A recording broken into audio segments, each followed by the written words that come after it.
On this week's episode of 2A for Today, I'm being interviewed by Chad Caton from I'm Fired Up, which is aired on Red Voice Media. We're going to be talking about the sheriffs in Illinois who are expressing their constitutional power and nullifying bad state law. Welcome to 2A for Today. They say I'm part of a global plan. I don't think so. It's too hot, it's too cold. You know what? The weather changes. Here's the news, Dad. Nope. It's hard to tell what's real and what's fake these days. Ditch the fake news and always get the truth. Go to thenewamerican.com. And the next person that I'm bringing on is a great longtime friend of I'm Fired Up. And he does it just like I do. He does the media, but the minute that his show's over, he shuts off his equipment, he puts his politicking boots on, and he goes out there and fights as an advocate. He was also running against Henry McMaster with Bob Musselwhite as lieutenant governor.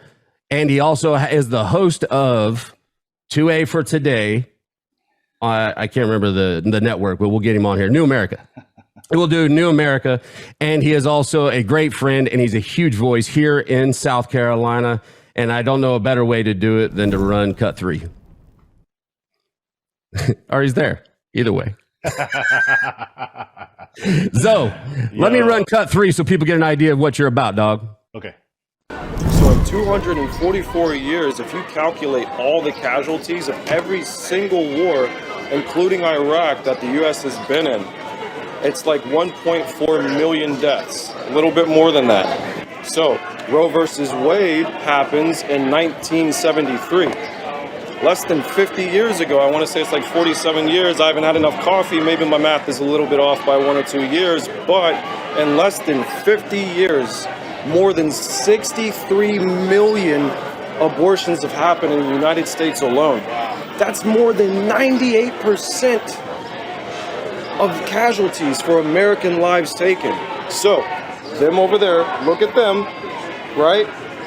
If that sign says protect kids, not guns, the other one says how is this pro-life, you're talking about 98% more death. Abortion is better at taking lives than war.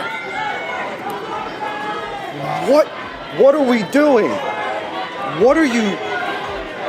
They're all female that hold them, and I bet you they've all had abortions. So what are you arguing about? What are you even saying?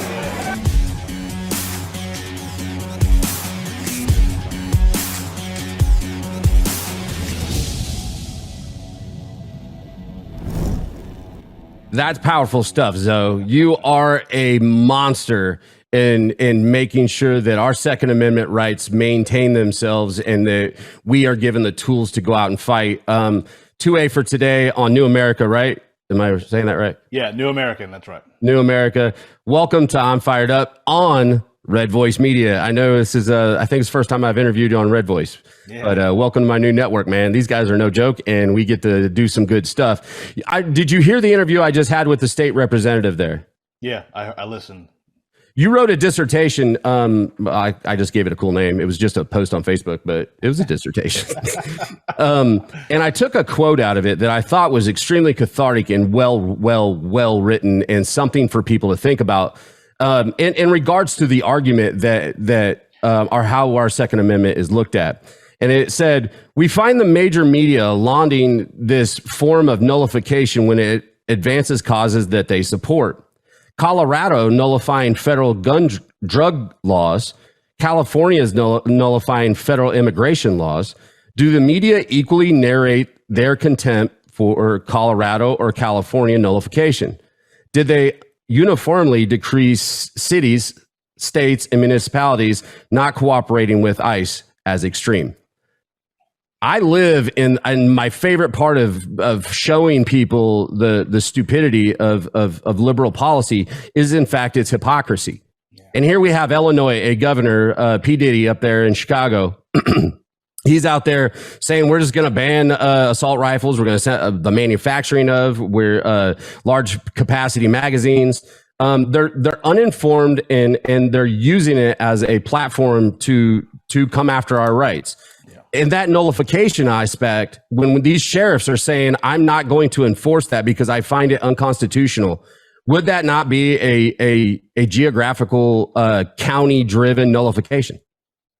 Yeah, I mean, obviously, they are elected by the people to do a very specific thing. I mean, obviously, we all live in America, right? We have an American form of republic, right? We got founders that they breathed out a philosophy, then they created a structure in order to support what they believed was our, the way that we should live as free people, liberty people, right? And one of the things they said specifically was that it's that men create governments to secure their rights. That's the first role of government. That's their primary role, right? And so if they're elected by these people in order to do this primary job, I don't care what other jobs you do if you're elected. I mean, that's great that you can plug potholes, and whatever it is that you do in your county or your district. However, your first role, we institute governments.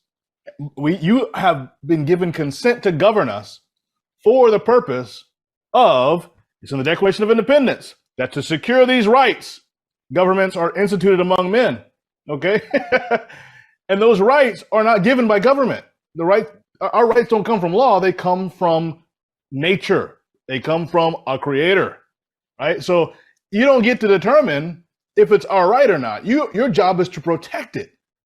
And if people are violating other people, then you need to go take them and tie them up and put them in jail because they are trespassing our rights. And that's why we got you in place, to protect and secure our ability to have life, liberty, pursuit of happiness, First Amendment, Second Amendment. I mean, even the Ninth Amendment goes as far as saying, there are some rights that are not elucidated in this document. Some things that are in this document, some things that are not in this document are going to be rights that are protected because they come from their creator. We didn't write down every right that you could possibly have.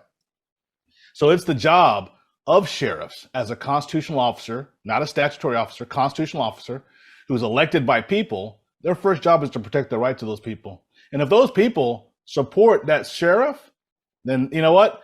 If they take it to court, that's great. I mean, I would rather have the sheriff who I'm paying, who has more resources than I do, going to court for me, than me having to go pay, $100,000 to a lawyer to go to court for me, when I've already hired you to protect my rights. So you go to court because it's unconstitutional. I never thought of it like that, but damn it, if that's not a good way to argue, it is.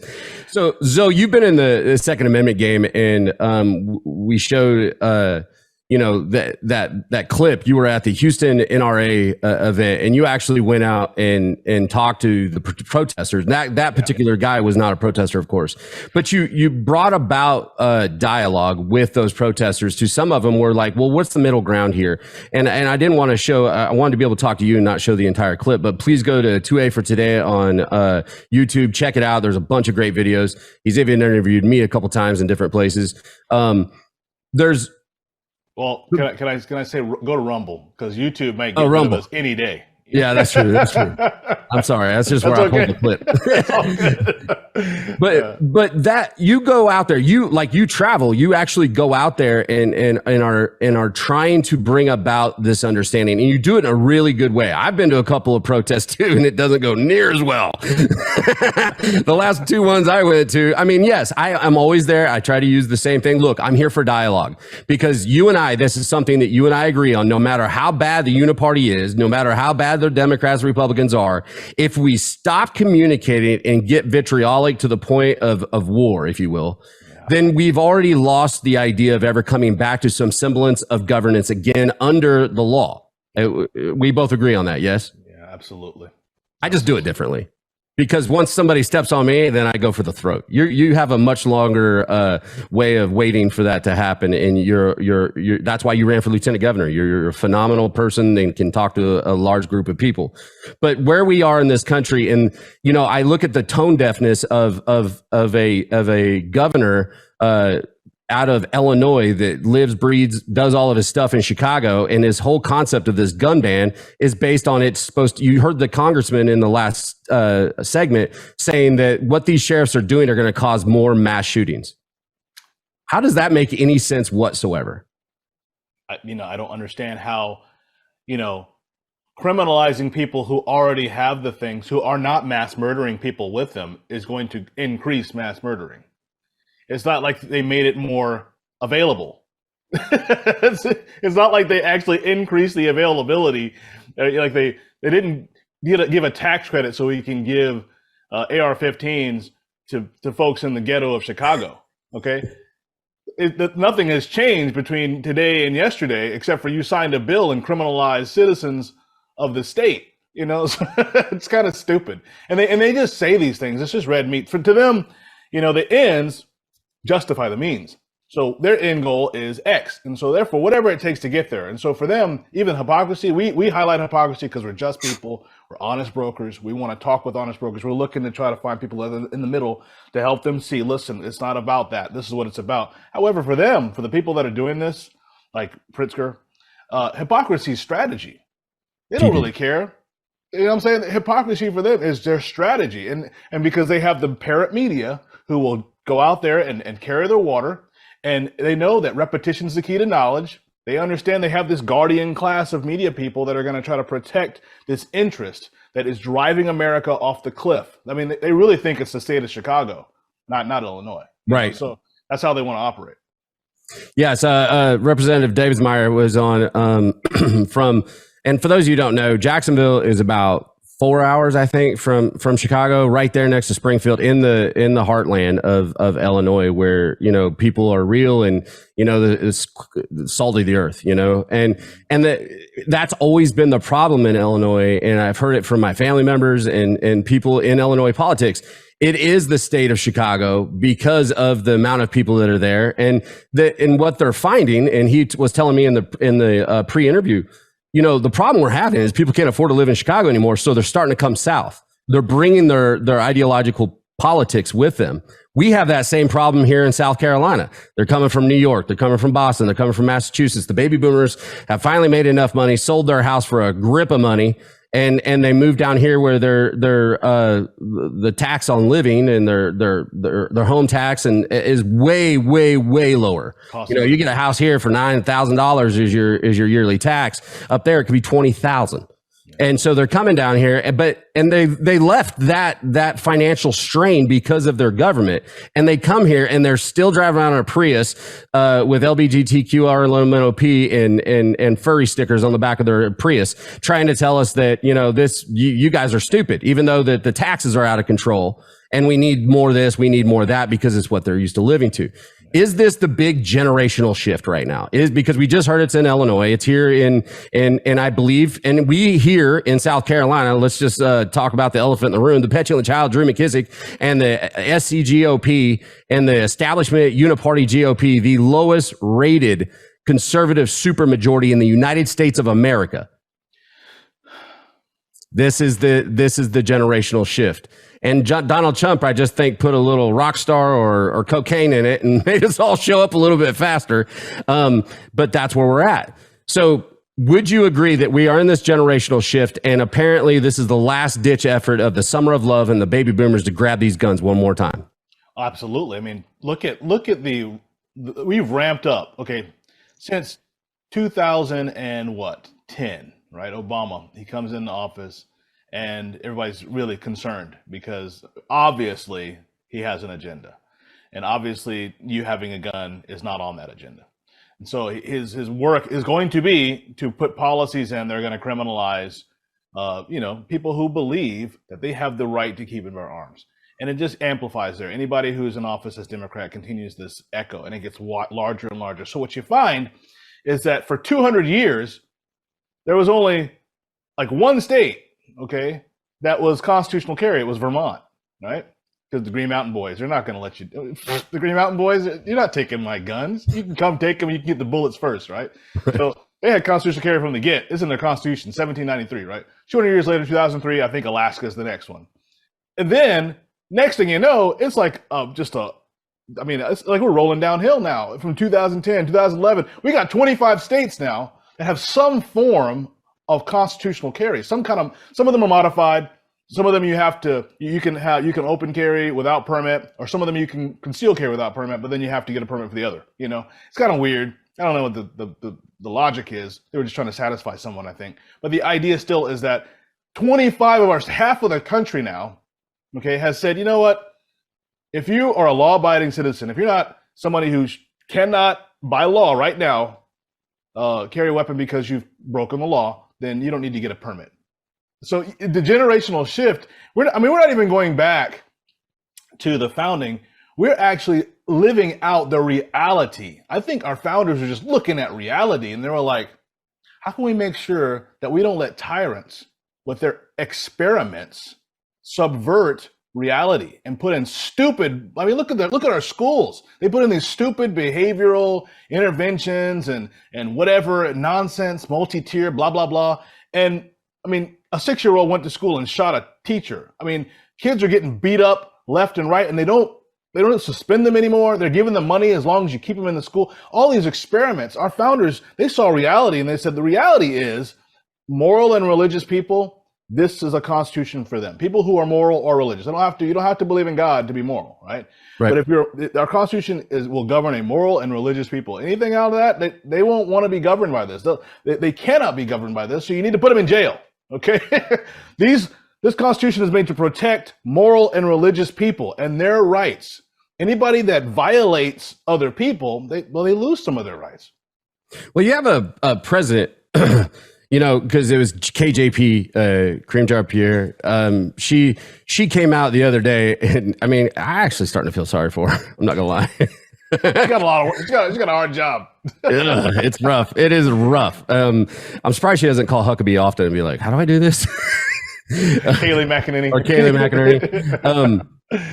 But they actually, and we've actually had the president of the United States, the leader of the free world, Mr. Potato Head, actually came out and said, why are you guys, why are you worried about your ARs? You need F-15s and nuclear weapons in order to be able to fight the government. But then you hear Karine Jean-Pierre talking about Illinois, saying that there's no place for these weapons of war to be on the streets of our cities. So are they showing their hand, or is she just trying to get to the next question? That's a great question right there. I really do believe that our opponents see the generational cultural shift. They see that Americans are beginning to embrace liberty again, especially because of what happened during COVID. That was like, hey guys, tyranny's at the door. And tyranny has just kicked the door in, guys. They're not at the door anymore. They're standing in your living room telling your child to muzzle up, or you know, or we're going to stab you with 5 jabs. And so they see it clearly. And so they're doing everything they can to try to stave it off. And they're not going to be able to. And that's the key. That's what makes me so excited about where we're at right now. You look at them, and they bear witness. The founders said, we find these truths to be self-evident, right? I find they're stupid to be self-evident. I say that every day. You're so stupid, I feel like I have to kick you in the balls right now. There's so much stupid going on, I don't even know which way to go. That's why the Red Voice actually gave me a comedic show to do every night now, because it's just so stupid, you can't go wrong. And I'm excited too, because I'm seeing multiple generations. I did a Spaces last night for RVM, and there was a young person, millennial, who's like, I'm just trying to figure this out and I want to learn. She is now in contact with me. She's going to try to take over her precinct. You know, these are the things. And I think we need to get back to what government is and what it's supposed to do. I believe, and I think that most would agree, that the number one job of government is the protection of its people, period. And stop. And the thing is if we actually use that as the milestone, the thing that we put everything else against, right? Life and safety. And that's why police and fire are highly touted, and with the exception of the FBI, they suck. But we go into I said it, not Zoe. I'll say it too. Shit. Come on. These dudes are out here thinking they're Tom Cruise doing pre-crime intervention. They got a prophet in the back. Oh, he appeared to intended to do this, so we need to put him in jail because he's a terrorist. You don't know if he appeared to. You got to be careful too, because you're an African American that's got a conservative policy, and you just said that about the FBI. So you're in a whole nother circle. I have internalized white supremacy. Okay, I hate myself because I believe in a clear separation of powers. I'm anti-government. Right. Because I fully believe that we give them the consent to be governed, and I'm a terrorist. And because I will actually actively go out as an activist and rally people together for that cause, I'm an extremist. So whatever. I'm not white, but I'm weight. WHATE. White, hate, anti-government, terrorist, extremist. Right? I'm not white. I'm weight. You're weight, and you instead of smelling like cocoa butter, you smell like you smell like bullets. Cocoa butter, a little bit, and gunpowder. I know you, dog. You always have a nice air of 9mm on you. And that being said, we go out there and we are fighting this government the way we are. And for all of you that are watching right now, go to my premium after this, because I'm bringing the illustrious Zoe Warren. We're going to talk about politics, not so much just about guns, but the politics of what's going on in your local area, because you know I'm hyper local and I'm all about that. So make sure you go to our premium after this and subscribe, because this is going to be unfiltered. And I'm going to start calling my subscription stuff like political porn, because we just let it fly. Right. So, I mean, you have to subscribe to it. Yeah. You know, I didn't know it was going to be that kind of video, bro. I'm sorry. Your agent just screwed you. So coming back to this gun thing, we find ourselves and we have some really good sayings in the Bill of Rights and the Constitution, you know, the life pursuit of happiness, things like that. And it seems like in the Uniparty, and especially the Democrats, they are literally just stomping all over every aspect of the Constitution. Why is it the Constitution seems like it's living and breathing to us that are the flag waving, apple pie eating, 4th of July loving folks, in comparison to the people we have found ourselves to be in leadership, or for that matter, in positions of authority over us? Well, let me make sure I understand your question. We have there's a distinction between like what we believe about how we should live and what the people who we have given an exalted position to rule. Is that kind of what you're saying? Kinda, yeah. That's pretty much what I'm saying. Okay. Well, one of the things is there is a movement to change the type of government we have. We have a government with very clear separation of powers, and most of the folks, they don't like that. We have an inefficient government for a reason, because it's an impediment to despotism. The slower that tyrannical government can move, that we slow it down to the speed of justice, because justice is really slow. Look at the election stuff. You can do tyranny like that, and then you just got to go along with it and play make-believe, like we got a legitimate president.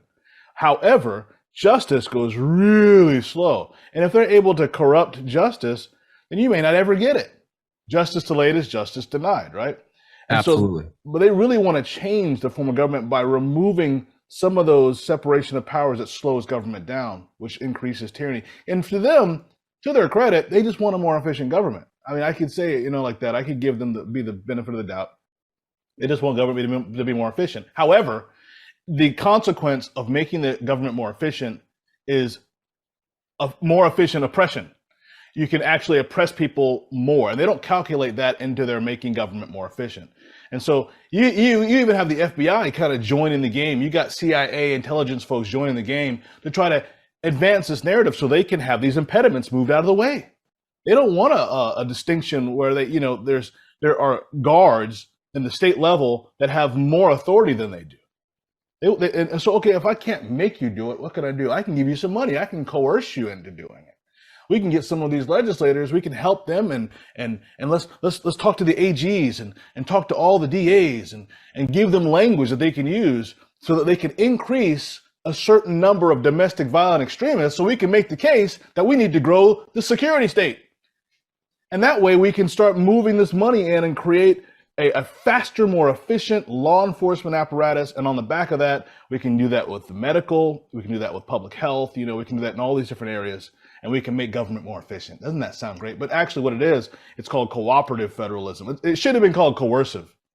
We have a dual federal republic. They want us to have a cooperative federal one, where it's like marble cake, not layer cake, where my son is in the living room playing the video games, and Joe Biden can say, Skylar Warren, I don't think he should be able to play that game anymore. And some corporation will be able to stop them from playing that game. And if we resist, then they can send the law enforcement in to make us not play that game because they have so embedded themselves into our local community. And the FBI, all those guys are in with it. They have taken our founding documents and they call some of the text extremist for that very reason. They say, if you believe in these things that are written in these texts that are the spirit of America, then you are an extremist.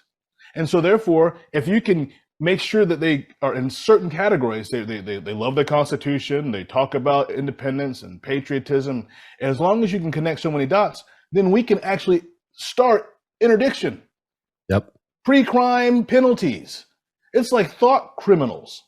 I mean, we need to learn the newspeak. We're in 1984. Holy crap! I'd be in prison. Like as soon as I wake up, my brain would be like, "We're gonna do." It is what it is. But I wanna bring up a image before we close out, and it's powerful because we talk about the nomenclature, right, of a specific firearm, that of the AR-15, the weapon of war. Did you like that? War. That's what KJP said. But I'm still waiting for my F-16. I got the 16 because I don't fit in the 15. Because there's two forms of government like this. Bam! So they have called us terrorists because we do not want to submit to their form of government. And when you were in Houston, I heard ladies say, when are your guns going to be important enough to not kill any more children, blah, blah, blah. And the usual rhetoric of a bunch of blue hairs that are clueless. Absolutely clueless every time I've done this. And the thing is, it's based on an ideology of the mainstream media showing these horrific events. And anytime there's a mass shooting, it's on the same damn channel for 4 days and just pounding it into these people's soul. I don't want mass shootings. I want everybody to carry a gun. I want everybody to carry a gun because how many times have we seen, the famous one in Texas where at the church, that man made a hell of a headshot across the room and saved lives. Yeah. It's happened over and over. Mainstream will not talk about that for 4 days, will they? No, they want to talk about the mass shootings. I do a segment called the 2A for Today Modern Militiaman Spotlight. And we spotlight people that have stood up and protected their community. And even if they just protected themselves, because that's critical to the American form of republic. People need to, they should pass a bill that the Keep and Bear Arms Act, okay, where they tax credit people for getting trained. Right, no doubt. Absolutely. Because you're actually living to the Constitution. Let me throw this cut up there. I lost it. Give me the FBI statistic. Pick one. Oh, I'm sorry? I'm putting a peaks up here. There is the 2021 statistics, and I put in red there. More people are killed getting punched, kicked, or beat up with hands and fists and headbuttings than they did rifles. Now, rifles is also not categorized as AR-15. It's actually just rifles, and I'm told that it could be anywhere from a quarter to half of that. And the FBI is currently looking at whether or not to put that statistic under AR-15. AR-15 is not the popular weapon for murder. It is not the popular weapon, and I believe that the last one in California, Monterey, was it Monterey? The Chinese American that actually went out there. Chun-Li. He used a 308.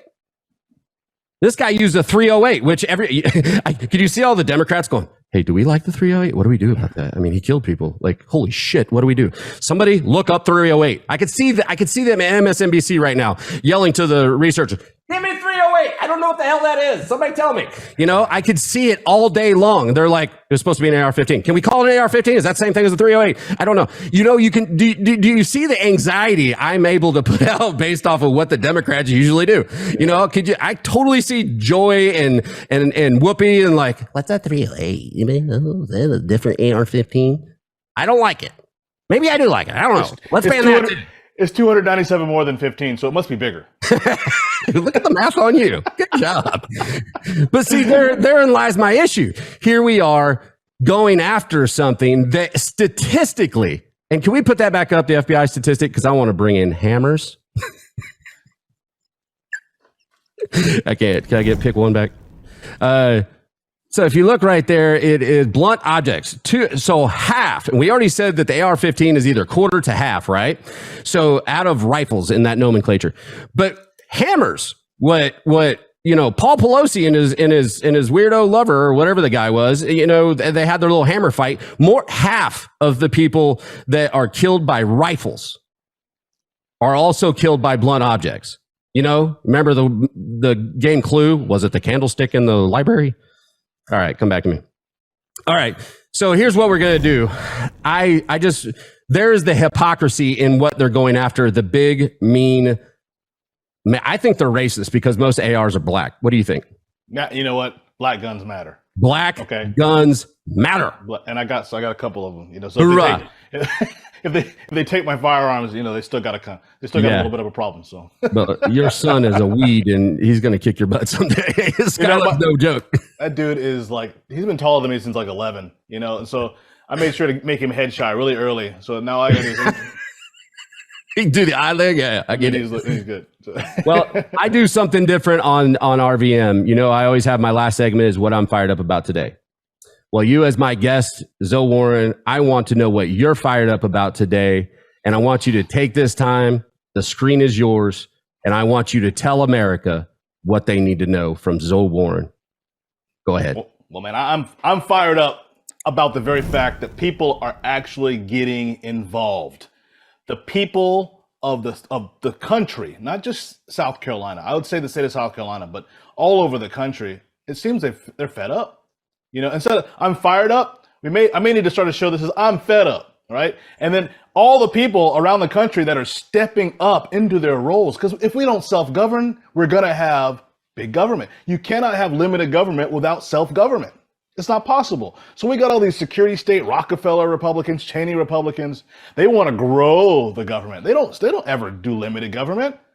They want to just enrich their crony government, right? And so we have to step up into our roles and self-govern so we can have limited government. So I'm really fired up right now at the people in our country who are stepping into their roles. Because if you don't do it, the devil will. If you don't do it, our adversaries, the heathen, the alphabet brigade, the racial hate brigade, they're going to step up and they're going to become the judges. They're going to become the people on the boards and the commissions. They're going to become the electeds. If we don't step up, who's going to step up? It's going to be people we don't want there. So thank God that people are stepping into their roles. Who better than just people, right? To bear the sword. I'm a Christian, right? Not everybody has to be a Christian, but I fully believe just people, anybody who is just, okay? They need to be the ones bearing the sword. Whoever's just needs to be the one making judgments. 1 Corinthians chapter 6:2, the saints will judge the world. Romans 13, his ministers bear the sword. Who better than a just person? It's gotta be, because you know what? Unjust people. Imagine if it was like the local youth pastor or our friend, Jerry Wayne, AR-14 Jerry Wayne, that pulled over George Floyd. Right? He's a just man. George Floyd would have died, guaranteed. He had enough fentanyl in him to kill a horse. However, his last couple of minutes would have looked a lot different because Jerry Wayne would have treated him the way he wanted to be treated. When the guy was calling out for his mama, he probably would have rolled him on his side, tried to give him some water. So the last few pictures would have been somebody caring for somebody rather than, just kneeling there. Yep.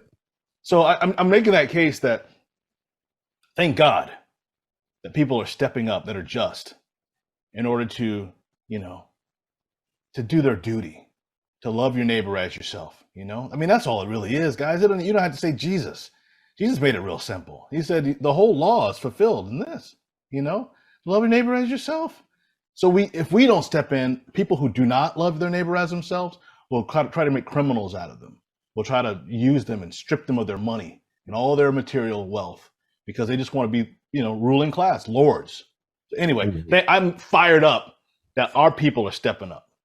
Well, I love being in the trenches here in South Kakalaki with you, none other than Zoe Warren and your amazing family. And you are a wealth of knowledge. And I please ask all of you to go to 2A for Today on Rumble and check Zoe Warren out on his Twitter. We're going to put it up in the show description for Zoe Warren's Twitter.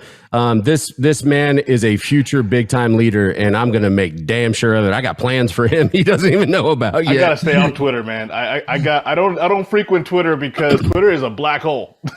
Yeah, but it's a black hole I'm having a blast in, just for the record. I just wanted to let you know. Elon Musk has made it a lot more fun for Thugzilla. So that being said, where would you like people to find you? Somewhere that they could come and ask you a question on something you asked or spoke about today? Yeah, I mean, I got a Facebook page, 2A for Today. You can, The New American, go to The New American magazine, 2A for Today. I got a channel. I have several videos there. You can leave comments in the description. You can leave me a message. I look forward to hearing from you guys. Well, I appreciate you coming on. You are a soldier, and you are somebody I call a friend, and a bit of my moral compass since we lost Chaps. And I know I can always call you any day or night, and you can always give me great guidance as a friend and as a fellow warrior in the fight. So thank you, Zoe Warren. Love you, bro. I love you too. We'll see you next time. You've been watching 2A for Today. My name is Zoe. Make sure to subscribe to The New American magazine and get on the top daily headlines mailing list so you get an email alert anytime we upload a video or stream a live event. Thank you for watching 2A for Today.